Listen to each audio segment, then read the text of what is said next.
अस्सलाम वालेकुम दोस्तों, तो मैं आप लोगों के लिए एक और नई वीडियो लेकर आ चुका हूं और इस वीडियो का उन्वान है तकदीर। जी हाँ, ईमान का तकाजा है कि अच्छा बुरा जो भी मामला हो वो तकदीर में लिखा हुआ होता है और अल्लाह ताला के इल्म में है। हदीस शरीफ में है कि मोमिन की हालत अजीब है कि हर हाल में उसके लिए खैर ही खैर है। अगर उसे कोई खुशी पहुंचती है तो वो शुक्र करे तो खैर है, और अगर कोई मुसीबत पहुंच जाए तो सब्र करे, ये भी खैर है। लिहाजा जिस किस्म का भी मामला हो उसके बारे में इंसान यही सोचे कि फाइल हकीकी अल्लाह ताला की जात है जो हाकिम भी है और हकीम भी, कि उसका हर काम किसी न किसी हिकमत पर मबनी है, अगरचे वो हिकमत हमारी महदूद अकल में ना आ सके। लिहाजा तकदीर पर ईमान बंदे को हजारों गमों में मुश्किलात से निजात दिलाती है। इसलिए हदीस शरीफ में मना फरमाया गया है कि बंदा यूं कहे कि अगर मैं ऐसा ना करता तो ऐसा होता, बल्कि यूं कहने की तालीम फरमाई गई है कि हर मामले में बंदा यूं कहे जो कुछ अल्लाह ने चाहा वही हुआ।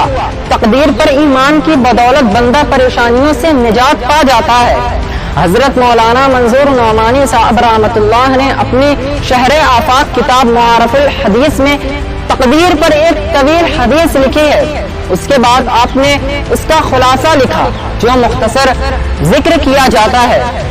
इरशाद फरमाया कि अल्लाह ताला ने जमीन और आसमान की तखलीक से 50,000 बरस पहले तमाम मखलूक़ात की तकदीर मुक़द्दर फरमा दी और जो कुछ होना है गोया वो सब बितफसील लिख दिया। इंसान जब रहमे मादिर में होता है और उस पर 3 चिल्ले गुजर जाते हैं और नफह रूह का वक्त आता है तो अल्लाह का मुकर्रर किया हुआ फरिश्ता उसके मुताल्लिक 4 बातें लिखता है: उसकी मुद्दत उमर, उसके आमाल, उसका रिस्क और उसका नेक बख्त या बदबख्त होना।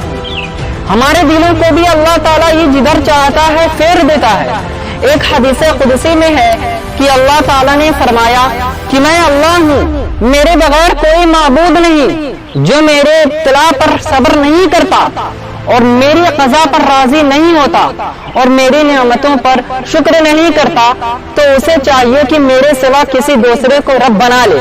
हजरत मूसा अलैहिस्सलाम ने अपने रब से वही सवाल किया जो अहलुल्लाह के शायान शान था कि बारी ताला तेरी रजा की क्या अलामत है, मैं कैसे समझूं कि तू मुझसे राजी है। इस पर अल्लाह ताला ने जवाबन फरमाया, ऐ मूसा, मेरे राजी होने की अलामत और पहचान बड़ी आसान है। अपने दिल की तरफ मुतवज्जा हो और उसे देख कि जब तेरा दिल मुझ पर राजी हो जाए तो समझ कि मैं भी तुम पर राजी हूँ। यानी हर वक्त अपने दिल का जायजा लेते रहने से तुझे मेरी रजा का इल्म हो सकता है। अगर तेरा दिल हर हाल में मुझसे राजी है, हत्ता कि अगर वो गर्दन कटाकर मेजे पर चढ़कर तपते पत्थरों पर लेटकर, गरम रेत पर लेटकर और नंगे जिस्म पर कोड़े मारे जाने पर भी राजी है तो मैं भी राजी हूँ। अगर बंदा अपनी जान, माल, इज्जत, आबरू और औलाद वगैरह सब कुछ लुटा कर भी अल्लाह पर राजी रहे तो यकीनन वो बंदा मकाम मुर्तजा पर फायज है और मोहब्बत में कामिल कहलाने का हकदार है। किसी साल ने हकीमुल इस्लाम हजरत कारी मोहम्मद तैयब साहब रहमतुल्लाह से अर्ज किया कि हजरत मसला तकदीर समझ में नहीं आता।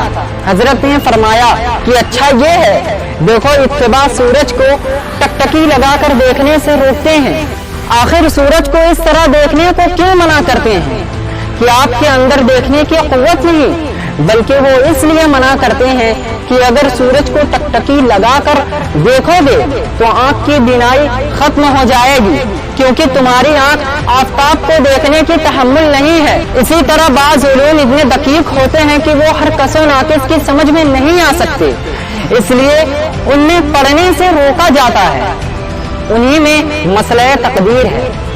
अगर इसमें पढ़ोगे तो ईमान का खतरा है। बिल जमाल तकदीर पर ईमान लाना फर्ज है, मगर उसकी तफसील मालूम करना शरअन मतलूब नहीं है। अलबत्ता इस्लाम ने इसके बारे में यही फरमाया कि अल्लाह ताला ने बंदे को पैदा फरमाया और उसको इख्तियार दिया, लेकिन वो कुदरत और इख्तियार खुद अल्लाह के हाथ में है। اس لیے وہ اس کی مخلوق ہے، مگر جتنا اختیار دیا اس میں اس کا حق ہے، اس لیے بندے کو جتنا اختیار اور قدرت اللہ تعالیٰ نے دی ہے اسی کے متعلق سوال ہوگا، اور حکم خداوندی کو اپنے اختیار کے مطابق پورا نہ کرنے پر سزا ملے گی۔